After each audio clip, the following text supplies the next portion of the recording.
Hey, welcome to Graphic Policy Television, GPTV. I'm Brett, and my hands is Destroy All Humans, They Can't Be Regenerated, Volume 3. It is written by Katsura Ise, illustrated by Takuma Yokota. Collaboration supervision is obviously Wizard of the Coast. And, so translation David Evelyn, English adaptation by Molly Tanzer, touch-up and lettering Amethyst, Xuan, and design Michelle Lamb with editors Joel Enos. Alright, so now this is a really interesting manga in that it is in the world of Magic the Gathering. When I say in the world of Magic the Gathering, I'm not talking, it's telling the story of planeswalkers and, expanding upon the actual story of Magic. Instead, it is about people playing Magic the Gathering. It's kind of fascinating like that. So this takes place in the summer, this volume takes place in the summer of 1998. Urza Saga is just being released. And it continues the journey of a bunch of kids as they kind of work through their relationships and, playing Magic against each other and competition. And it's kind of fascinating.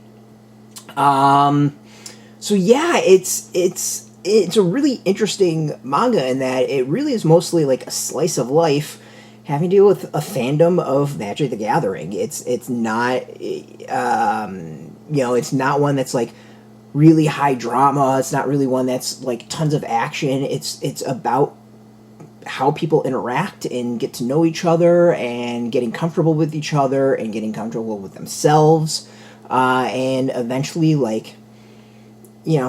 just getting into the game. It's interesting like that. If you told me that, hey, they were doing a manga of Magic the Gathering, I would think that would actually be the story of the Planeswalkers and battling it out. And very similar to the Boom Magic comics that were out recently, or any of the comics that came before. But no, this is really just about people playing Magic. And it's really kind of interesting. One, there's the interaction of the various characters and them, becoming friends, not just competitors, but friends. But also, it takes you through the game itself. There's a lot of, small little footnotes about cards and what's going on at the time and why things were kind of important. And this one, it, really kind of points out that there's, a massive shift in the game going as far as cards and cycling through stuff and new combinations and new decks. And then also, the visuals, I think, are really cool because it plays out of people playing the cards. It actually... So we got Sorcery, a Rain of Daggers. You can see the art kind of plays out the cards as they're being played, which is pretty cool. It's interesting like that. It makes an interesting visual for the game. So this is Emmy playing, and she's getting hit by, I think, spikes or something like that, if I remember right. Spikes, yeah, Spike Hatcher. So you can see the card attacking her as she plays the game. But it's really good. I think this is such a fascinating. We got more of the actual dueling of the game going on. It's such just a fascinating series. It's a really interesting take on the genre, and here you can kind of see notes in the small spaces in between panels. There's a lot of info in the back about cards that are played. Let's see here, and references. But what's really, I think, really solid about this is that you don't need to have a massive depth of Magic to appreciate it. It really is about the character interactions and the friendships. And obviously, if you know the cards and all that, it's going to take you to another level. But it's not really the point of it, and not the main focus. There's also the side story about potentially the world ending, which is intriguing. I'm not quite sure where that's going, but apparently it's somewhere. But overall, it's good. It's really, really good. I like it. And then the other thing is, if you get the first printing, we get a card within. So let's see here. Tells you what the card is on the sheet, but we're going to take it out and show it off. So we have Duress.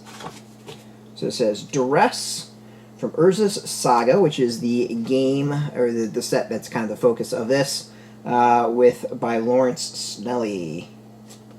So you can see the card that comes with the manga. So there's a reason that the manga is in plastic, is to prevent people from stealing the cards. So It's really good. I think it's a fun, interesting manga. If you are into competition, if you're really into Magic, it's one to check out. It's definitely a very intriguing, interesting take on the popular card game. So you can go get this. It's out in shops. We got a link beneath our video. Put in your zip code to tell the comic shops near you. No shop, no problem. We have some links where you can purchase your own. There'll be affiliate links, so you do get a small percentage, and by doing that, you help support our site. So thanks for that. And just watching our videos support us as always, so thank you as well. If you're into manga, check us out every day at graphicpolicy.com. We're on Twitter, Facebook, YouTube, Tumblr, Instagram, TikTok, Mastodon, Threads, Blue Sky. All at Graphic Policy, keeping it nice and consistent. So until next time, keep playing those cards and keep it geeky.